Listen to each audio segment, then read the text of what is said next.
먼저 민본주의에 대해서 이야기를 해볼게요.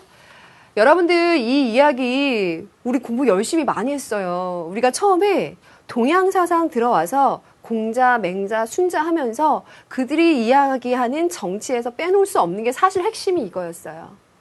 이게 보면요. 동양 중심의 정치사상으로 백성을 근본으로 하는, 그래서 민을 근본으로 하는 민본주의라고 하는데, 이 민본주의는 유가사상의 서경에도 나타나 있는데요. 서경, 위민, 백성을 위하고 애민, 백성을 사랑하는 마음으로 군주가 통치해야 한다라고 하는 건 유가사상에서 지속적으로 강조하고 있어요. 그래서 우리가 유교? 그러면 이게 워낙 지배계층의 이데올로기였고, 우리 역사상으로도 뭐 과거의 그 왕조의 그러한 그 유교적인 이념에 의해서 지내왔기 때문에 유교 사상 그러면 어떤 봉건 체제를 유지하기 위한 그 지배적인 사상 생각할 수도 있겠지만요.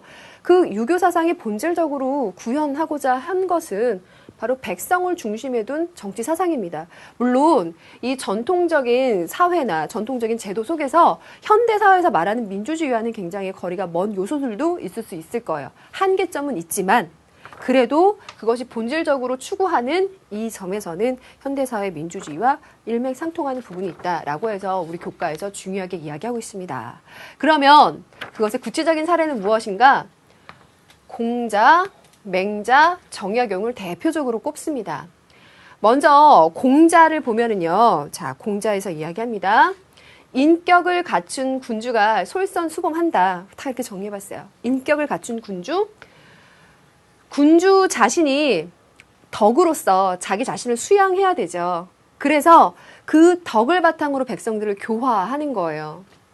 그걸 우리가 풀어서 한번 얘기해 볼까요? 군주 자신이 덕으로 수양해라.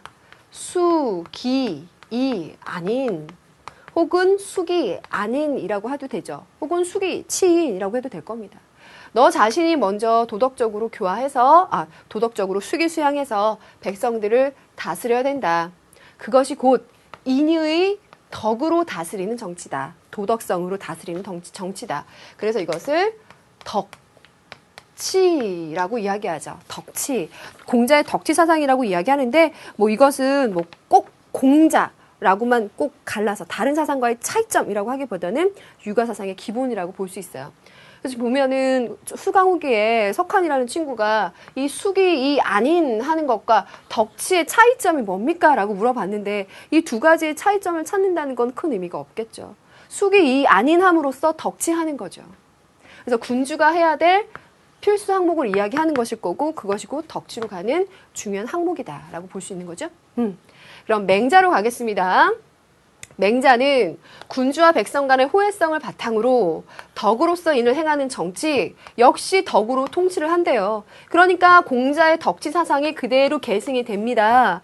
그런데 이 왕이 왕답게 통치하지 못할 경우에는 그 왕을 폐위시켜도 좋다라는 민본주의적인 혁명 사상이 들어가 있었잖아요. 그것을 우리가 맹자 사상의 특이점으로 봤었죠. 그러면서 맹자는 왕이 지녀야 될 올바른 정치의 자세로서 왕도라는 표현을 했어요. 맹자의 왕도 정치라고 정리하면 되죠. 그럼 이 왕도라고 하는 것은 무엇에 반대되는 개념일까요? 패도라는 용어를 기억해 두면 좋을 것 같아요. 여기서 패라고 하는 건 우두머리를 얘기해요. 이 패도 정치를 하는 데 있어서는 예를 들어 무력이나 권력을 잡기 위한 권모 술수와 같은 것으로 통치하는 것을 패도라면서 맹자는 비판적으로 생각했어요. 그래서 그런 것이 아닌 올바른 도리, 도덕성을 바탕으로 하는 통치를 말했습니다. 이거 이미 여러분들 잘 알고 있는 거잖아요. 만약에 기억이 가물가물했다면 이번 시간에 우리가 가지고 있는 유고사상적인 개념과 용어를 한번 이걸 재정리해봤는데 그러면서 사회사상 파트가 정리된 거라고 생각하세요. 정약용 하나가 남았어요.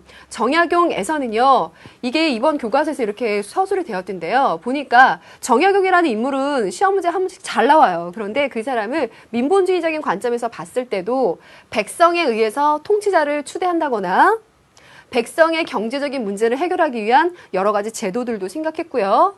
백성의 뜻이 반영된 법을 제정할 것을 강조한 어떻게 보면 약간 혁명적인, 글씨를 보면 혁명적이고 개혁적인 사상을 많이 제시한 사람이 정약용이라고 볼 수 있겠는데요. 정약용 자체를 민본주의에 넣어서 민본주의를 이야기할 때 정약용을 하나의 문제로 만들기보다는 이런 사례 정도로서 여러분들이 이해해 두는 것이 이 파트에서는 가장 효율적인 공부법이 아닌가 생각돼요.